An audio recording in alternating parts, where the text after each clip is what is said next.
вечер од Вашингтон, ова е тележурналот на Гласот на Америка на македонски јазик Newsflash. Јас сум Лилица Китановска.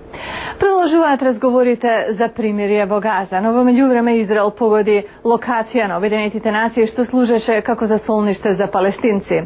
А во продолжение на овој блок ќе ви го донесем и профилот на Хамас. Која е ова милитантна група што Израел се обидува да ја уништи во овој конфликт? Генералниот секретар на Обединетите нации Бан Ки Мун вели дека е длабоко вознемирен од израелското бомбардирање на главниот објект на Обединетите нации во Газа Сити, додека израелските сили влегоа во урбаниот центар во градот, заробувајќи многу луѓе во нивните домови. Израел вели дека се работи за тешка грешка. Досега и Израел и палестинските милитанти на Хамас одбиваат да престанат со борбите. Од формирањето во 1987 година Хамас беше во речиси постојан конфликт со еврејската држава. Во нивната програма стои зацртано уништување на Израел. Во 2007 во насилен судар со ривалот Фатах, Хамас ја презеде контролата во појасот Газа. Израел постави силни ограничувања на границите како одговор на ракетните напади од Хамас. Кога пропадна последното примирие постигнато со помош на Египет, Израел го презеде најновиот напад. Мохамед Ал-Битави е законодавец од Хамас во западниот брег, окупиран од Израел. На овие ционистички криминалци, со помош на Господ ќе бидете победени. Нема место за вас на земјата. Не меѓу нас и овие убици. Ќе платите скапо. Оваа нација нема да умре и никогаш нема да се откажеме. Хамас израсна од муслиманското братство, верска и политичка организација основана во Египет. Шејк Ахмед Јасан, основачот и духовен лидер, држеше проповеди и направи многу добротворна работа на западниот брег и во појасот Газа, што Израел ги окупира во 1967 во блискоисточната војна. На почетокот Израел го поддржа движењето како контратежа на палестинската ослободителна организација на Јасер Арафат.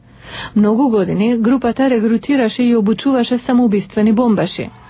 Советот за односи со странство вели дека Хамас убил најмалку 500 лица во над 350 одвоени терористички напади. Јасин беше убиен во израелски воздушен напад во 2004. Повеќе од 200.000 палестинци дојдоа на закопот. Во 2006 година Хамас победи на парламентарни избори во западниот брег, поразувајќи ја Фатах, партијата на председателот Махмуд Абас на палестинската управа.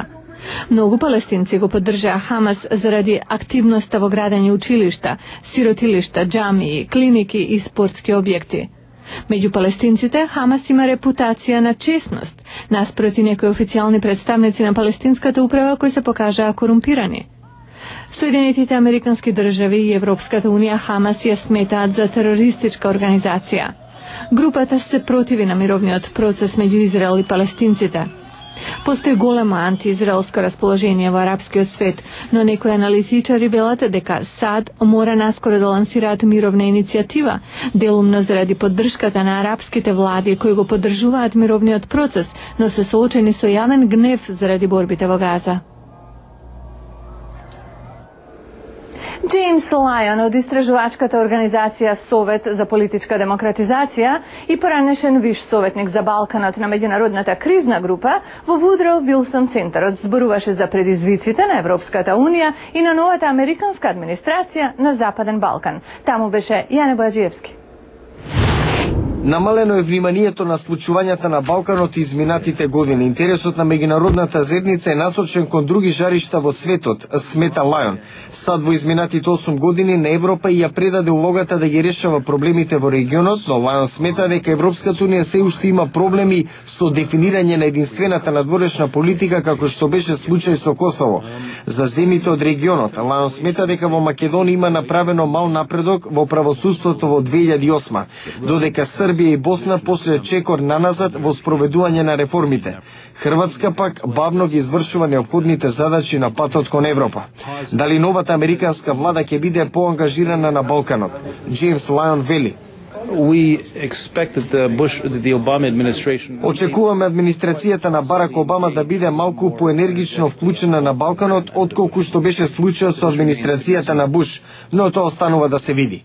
За разликите околу името меѓу Република Македонија и Грција и повикот на меѓународната кризна група спорот да биде решен поради стабилизација на Балканот, а Грција да го признае македонскиот идентитет, Лајон е дециден.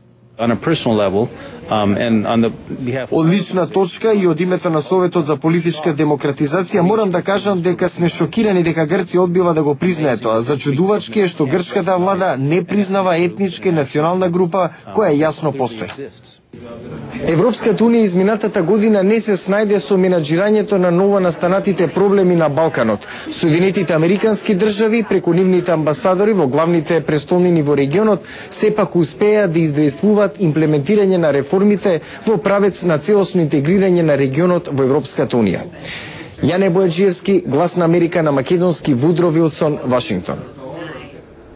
Human Rights Watch вели дека Буш го намалил влијанието на Соединетите американски држави на човековите права.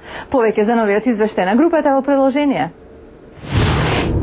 Human Rights Watch вели дека Центарот за притвор во заливот Гвантанамо и војната против теророт на администрацијата на Буш ги дискредитирале САД и го намалиле нивното влијание како сила за човекови права во светот.